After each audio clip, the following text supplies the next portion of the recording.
What if everything you thought you knew about missing towns was wrong? Forget the romanticized ruins of forgotten gold rushes or the slow decay of economic decline. Imagine a town, vibrant and teeming with life one crisp autumn morning, only to be completely, utterly, and irrevocably wiped off the map by the federal government, not for a natural disaster, but to bury a secret far more sinister. This isn't a story of slow abandonment. It's a tale of deliberate erasure, of a community, its homes, its hopes, its very existence, sacrificed and silenced. For 2 decades, Hyacinth, Oregon, was a chilling void, a phantom entry in forgotten archives. But secrets have a way of festering, and the truth, like a persistent echo, demands to be heard.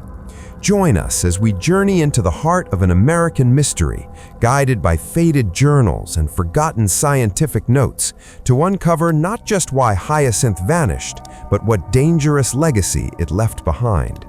Prepare to question everything you believe about hidden histories and the terrifying power of silence, as we finally unveil America's buried truth. The year is 2023. Deep in the heart of rural Oregon, where the Cascades begin to ripple into the high desert, a new kind of silence had settled. It wasn't the peaceful quiet of untouched wilderness, but a void, a hollow where something vibrant once stood. This was the silence of Hyacinth, a town that barely 20 years prior had bustled with life, its name a bright spot on any regional map. Now only a rusted sign, half devoured by vines, offered a cryptic clue to its former existence. Welcome to Hyacinth, Oregon's emerald gem. Dr. Aris Thorne, a historical geographer from the University of Oregon, had been drawn to Hyacinth by a footnote in an old federal land survey. The entry was brief, almost dismissive. Hyacinth, population 1,287, 2000 census, abandoned 2003. The abruptness of it was what piqued his interest. Towns don't just vanish without a trace, not in modern America. There was no mention of a natural disaster, an economic collapse, or a mass exodus in any mainstream media. It was as if Hyacinth had simply evaporated. Aris pulled his beat-up Subaru Forester to a stop where the paved road crumbled into a cracked, overgrown track. The GPS had long since given up, displaying only blank green space where a town should be. Before him lay a landscape reclaiming its own. Ponderosa pines, their needles a deep, almost bruised green, stood sentinel around what looked like the skeletal remains of buildings. He stepped out, the crisp autumn air carrying the faint scent of pine and something else, something metallic and forgotten. He had a hunch, a historian's instinct, that Hyacinth held a secret far more intriguing than a simple economic decline. He reached into the back seat for his drone, a sleek, almost silent piece of technology. "Time to get a bird's-eye view, Hyacinth," he muttered, as the drone whirred to life, ascending into the clear blue sky, its camera providing the first true glimpse of America's vanished town. The drone's camera streamed a disquieting panorama to Aris's tablet. What was once a grid of streets was barely discernible, swallowed by aggressive weeds and saplings. Homes, shops, a gas station, all stood in various states of decay, their windows like vacant eyes staring out to nothing. The central square, once surely a hub of activity, was now a patch of cracked asphalt surrounding a dry, crumbling fountain. There was an unnerving sense of immediacy to the abandonment. It didn't look like a town that had slowly withered, but one that had been evacuated in haste. Aris navigated the drone lower, focusing on a building that, even in its dilapidation, still held a hint of its former grandeur, the Hyacinth General Store. Its large display windows were boarded up, but a corner of one had come loose, revealing a peek into the interior. He directed the drone to circle, then slowly landed it near the entrance. Equipped with a sturdy backpack containing a first aid kit, water, a flashlight, and his camera, Aris pushed through the thick overgrowth. The air grew stiller, heavier as he approached the general store. The wooden porch groaned under his weight, each step an unwelcome punctuation in the profound silence. He peered through a gap in the boards of the main door, catching a glimpse of dust-shrouded shelves and overturned baskets. He moved around to the side of the building, where a delivery entrance stood slightly ajar, the lock broken. Taking a deep breath, Aris pushed the door open. A wave of musty, stale air, thick with the scent of decaying wood and forgotten goods, assaulted his senses. Inside, time had frozen. A layer of fine dust covered everything like a blanket of ash. Cans of soup, faded boxes of cereal, and jars of preserves still lined the shelves, their labels bleached by the weak sunlight filtering through the grime-streaked windows. A calendar on the wall, peeling at the edges, was stuck open to September 2003. On the counter, a scattered pile of newspapers lay, their headlines yellowed and brittle. Aris carefully picked up the top one. Local lumber mill closes, hundreds jobless. Below it, a smaller article. Mysterious illness spreads in neighboring towns. He felt a chill, unrelated to the cool air inside the store. A shuttered lumber mill could explain an economic downturn, but a mysterious illness, that was a different story entirely.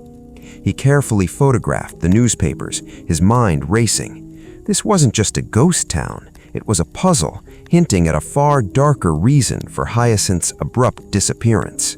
As he explored deeper into the store, he stumbled upon a small hand-drawn map tacked to a corkboard behind the counter. It was a crude depiction of Hyacinth and its surrounding area, with several locations circled in red. One circle, labeled The Spring, was located a few miles east of town, deep in the woods. Another, simply Mill, indicated the now-closed lumber mill. And a third, most unsettling of all, was marked Quarantine Zone, next to a rough sketch of a barrier. Aris felt a prickle of unease. Quarantine Zone? This was a detail far too significant to be ignored. It suggested a deliberate, organized response to whatever had befallen Hyacinth, and yet there was no public record of it. He took a photograph of the map, his flashlight beam cutting through the gloom, illuminating the faded lines and ominous markings. The silence of the town outside seemed to press in on him, no longer peaceful, but heavy with unspoken questions. He knew then that his investigation into Hyacinth had only just begun. Aris felt an undeniable chill. The map's quarantine zone marking, coupled with the newspaper headlines, painted a grim picture. He continued his meticulous search of the general store, hoping to find more clues. Behind a dusty shelf, in what might have been the proprietor's small office, he discovered a worn, leather-bound journal. It was addressed to a Daniel Keller, its pages filled with frantic, almost desperate handwriting. September 5th, 2003. Another one. Old man Hemlock, down with the cough, says his skin feels like it's burning. Doc Evans is overwhelmed. People are scared. Whispers of a hyacinth flu are spreading faster than the cough itself. The journal entries became increasingly grim. Daniel, apparently a keen observer, meticulously documented the progression of the mysterious illness. Symptoms included extreme fatigue, persistent dry coughs that worsened rapidly, and a peculiar reddish rash that blossomed across the skin, sometimes accompanied by painful blisters. He wrote of families isolating themselves, of the few remaining doctors working tirelessly, and of a growing panic that gripped the small community. September 18, 2003. They're here. Federal vans, men in hazmat suits. They set up checkpoints, barbed wire. Hyacinth is a cage. They call it containment. We call it abandonment. Doc Evans thinks it's something in the water or the air. He mentioned the old spring near the canyon, said it's been acting funny. Aris's heart pounded. The spring marked on the counter map. The pieces were beginning to connect. The journal detailed the swift clinical evacuation orders. Residents were told it was temporary, a precaution, but Daniel's entries revealed their deepening despair as they were herded onto buses, never to return. They're burning the refuse, Daniel wrote on September 25th, his last entry. What are they trying to hide? God help us all. The journal ended abruptly. Aris closed it slowly, the weight of Daniel's fear pressing down on him. This wasn't just a vanished town. It was a sealed tomb of forgotten lives, covered up by a government desperate to contain something far more insidious than a simple flu. The quarantine zone was real, and whatever caused it seemed to originate near the spring. He knew his next destination. Guided by the crude map and Daniel's ominous diary entry, Aris drove his forester further into the rugged wilderness east of Hyacinth. The forest grew denser, the track narrower, until he was forced to abandon his vehicle and continue on foot. The air here felt different, heavier, with a faint earthy smell that was oddly metallic. After nearly an hour of navigating through overgrown trails, he found it, a clearing, strangely devoid of the vibrant undergrowth that characterized the rest of the forest. In its center, nestled amongst moss-covered rocks, was the spring. But this was no picturesque natural wonder. The water, instead of being crystal clear, was a murky, iridescent green, bubbling sluggishly. Around its edges, the soil was strangely discolored, and the trees nearby looked stunted and sickly, their leaves a pale, unhealthy yellow. Even more disturbing were the remnants of human activity. Faded yellow caution tape, barely clinging to skeletal branches, formed a perimeter. Inside, rusted scientific equipment lay haphazardly, broken sensors, corroded testing kits, and a collapsed tent. It looked like a hastily abandoned research outpost. Aris donned a pair of gloves before carefully approaching the scene. Underneath a discarded tarp, he unearthed a waterproof case containing a stack of weathered field notebooks. They belonged to Dr. Evelyn Reed, a microbiologist from the CDC. Her meticulous notes, dated early September 2003, confirmed Daniel's fears. September 10, 2003. Initial samples from Hyacinth residents show a novel fungal pathogen, Mycalum hyacinthus tentatively, appears to thrive in high mineral water. Source: the spring. Airborne spores detected in aerosolized water particles. Aris gasped. A fungal pathogen, airborne. This wasn't a virus or a bacteria. This was something far more resilient, far harder to eradicate. Dr. Reed's notes detailed the fungus's rapid mutation, its ability to survive harsh conditions, and its devastating effects on the respiratory system and skin, mirroring Daniel's descriptions. The burning skin and rashes were the fungus erupting through the epidermal layer. September 22, 2003. Containment protocols initiated. Evacuation of Hyacinth complete. Proposal for incineration of all fungal growth at the spring rejected by higher command. Orders are to stabilize, not sterilize. Fear of collateral damage to the ecosystem. Political ramifications too severe. The last entry, chillingly brief. September 24, 2003. Mycospore count at the spring is exponentially increasing. Containment failing. We are withdrawing. Protocol Echo Delta in effect. God help the next generation.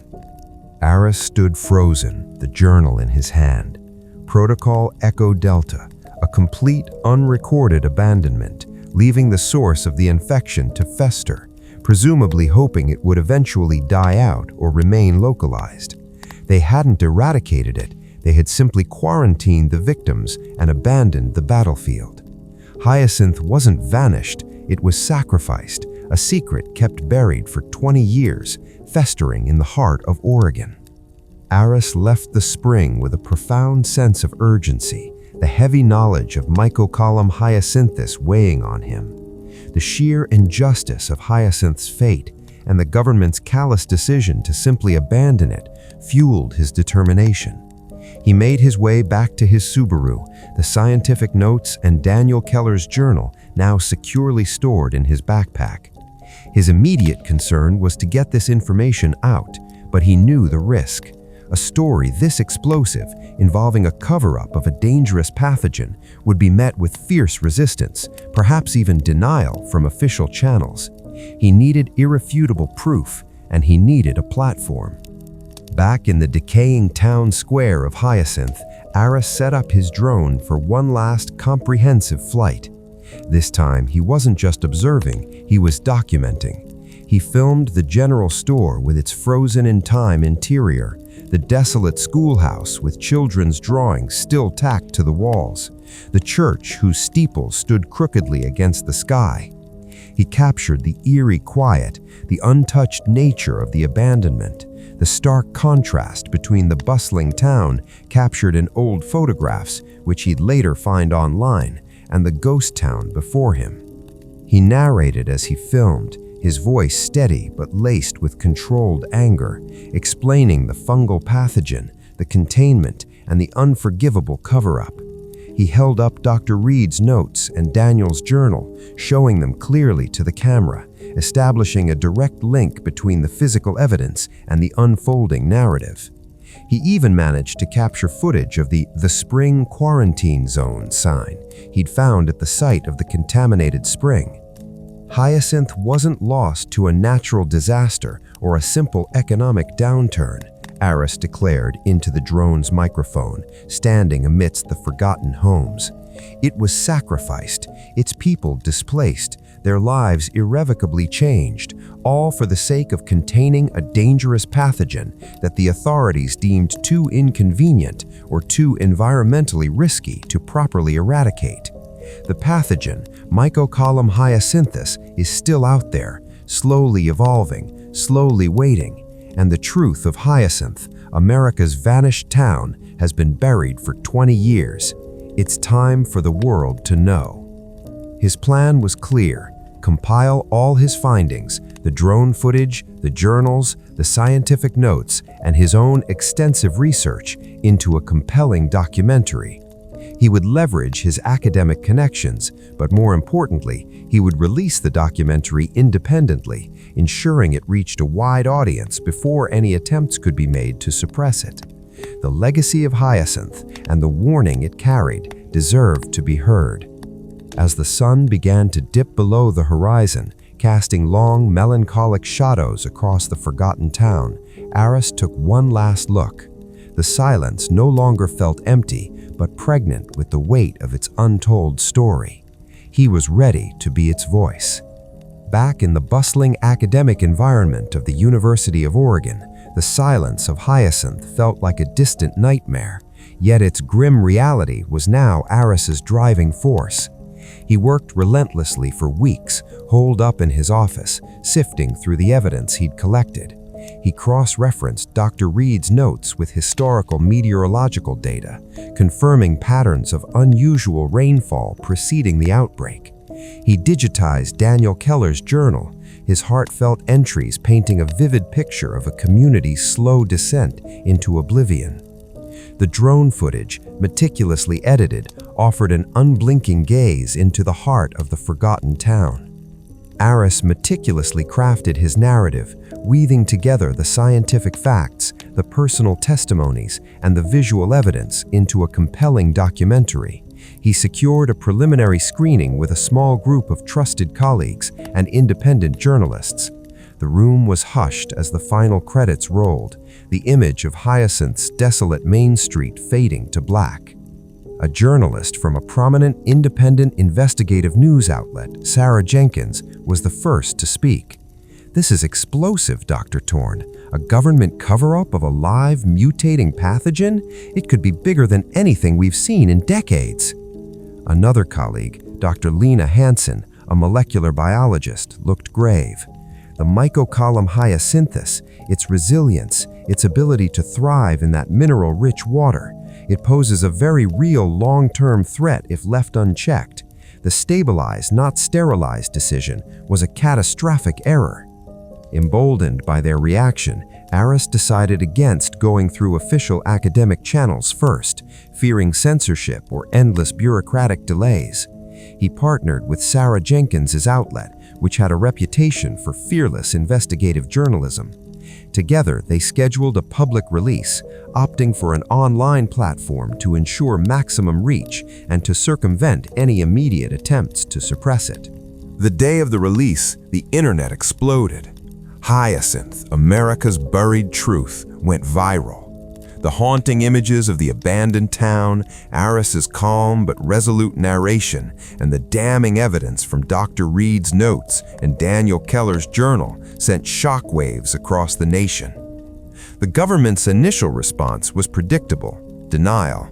They called it unsubstantiated claims and sensationalist reporting, but the evidence was too strong, too meticulously presented. Former residents of Hyacinth, now scattered across the country, came forward, their stories echoing Daniel's diary.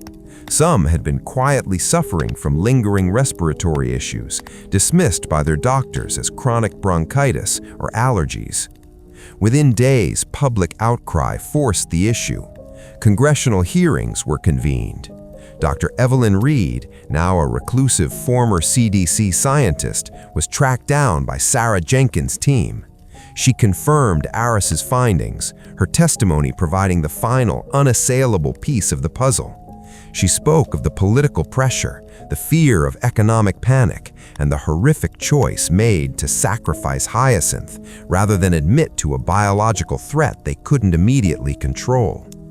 The revelation sparked a nationwide debate about government transparency, environmental responsibility, and public health policy. Scientists called for immediate action to contain Mycocolum hyacinthus at the spring.